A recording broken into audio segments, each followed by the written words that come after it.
வணக்கம். சமீப காலமா பல்வேறு தொலைக்காட்சி சேனல்ல அதிமுகவை சேர்ந்த சசிகலாவின் ஆதரவாளர்கள் தமிழக மக்கள் எல்லாருமே சசிகலா தான் முதலமைச்சரா வர வேணும், சசிகலாவின் திறமைய, சசிகலாவின் தியாகத்தை, சசிகலாவின் பொதுப்பணிய, சசிகலா மக்களுக்காக செய்த சேவைய இந்த நாடே உணர்ந்திருக்கிறார்கள், அறிந்திருக்கிறார்கள், இந்த மாதிரி எல்லாம் பேசிட்டு இருக்கிறாங்க. இப்படி பேசிட்டு இருக்கிறவங்க எல்லாம் யார் தெரியுமா? முதலாவதா CR சரஸ்வதி. கூகுள்ல போய் ஏடிஎம்கே ஸ்போக்ஸ் பர்சன், அதாவது ஏடிஎம்கேவின் செய்தி தொடர்பாளர் யாருன்னு நீங்க சர்ச் பண்ணி பாத்தீங்கன்னா முதல்ல CR சரஸ்வதியோட பேர் தான் வரும். 2016ஆம் ஆண்டு நடந்த சட்டமன்ற தேர்தலில் அதிமுக அமோக வெற்றி பெற்றிருந்தாலும் பல்லாவரம் தொகுதியில நின்று போட்டிட்ட CR சரஸ்வதிய அந்த பகுதி மக்கள் நிராகரிச்சு தோற்கடிச்சாங்க. ரெண்டாவது மூணாவதா பேசிட்டு இருக்கிறவங்க B வளர்மதி மற்றும் S கோகுலேந்திரா.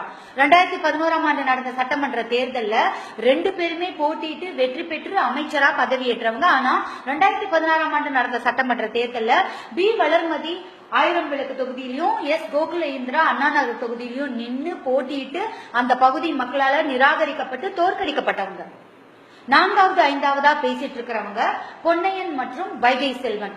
ரெண்டு பேரும் இதே 2016ஆம் ஆண்டு நடந்த சட்டமன்ற தேர்தல்ல போட்டியிட்டு சைதாப்பேட்டை தொகுதியில பொன்னையனும் அருப்புக்கோட்டை தொகுதியில வைகை செல்வனும் நிராகரிக்கப்பட்டு மக்களால தோற்கடிக்கப்பட்டவங்க. இப்படி மக்களால ஒட்டுமொத்தமா நிராகரிக்கப்பட்டு தோற்கடிக்கப்பட்டவங்க இன்னைக்கு மக்களுடைய பிரதிநிதியா உட்காந்து பேசிட்டு இருக்கிறதுக்கு என்ன தகுதி இருக்கு?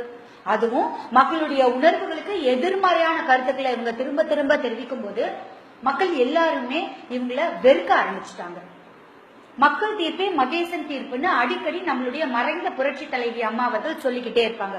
அந்த விதத்துல பார்க்கும்போது அந்த மகேசனே நீங்க வேண்டான்னு ஒதுக்கி ஓரம் கட்டி வச்சுட்ட போது நீங்க திரும்ப திரும்ப உங்களையே பிரதிநிதியா உங்களை நினைச்சுக்கிட்டு உங்களுடைய சுயநலத்துக்காக உண்மைக்கு புறம்பான விஷயங்களை தயவு செஞ்சு பேசிக்கிட்டே இருக்காதீங்க.